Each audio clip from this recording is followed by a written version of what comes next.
در پی تغییر ایلاوه‌ها به یک طرح قانون که افزایش جریمه‌ها را برای حاضر نشدن به کمیسریت حربی پیش بینی می‌کند، بحث ددفشین در مجلس نمایندگان تاجیکستان داغ شد. بعضی از وکیلان از معاون اولی وزیر دفاع امامعلی صابرزاده که طرح را معرفی می‌کرد، خواستند مسئله ددفشین را شرح بدهد. شکایت می‌کنند، بسیار سخت می‌زنند، میگن بسیار مشکلاتی سخت است.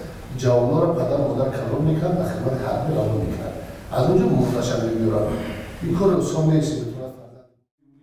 در پاسخ به چنین ادعا امامعلی صابرزاده در روبروی وکیلان گفت ددفشین در ارتش تولد نشده است. در اویلا اگر دو سه فرزند باشه اما بین خود سوز نمیگیرن.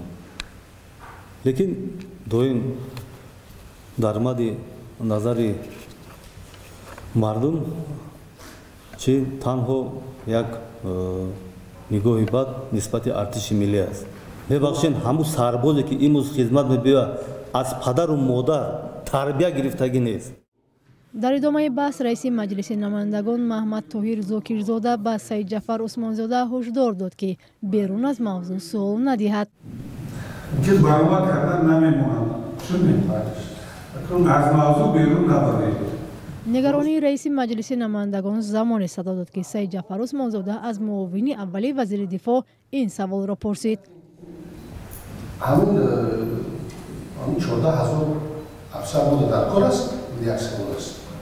رئیس مجلس نمایندگان به این سوال به طور عمومی پاسخ داد که این در صلاحیت حکومت است.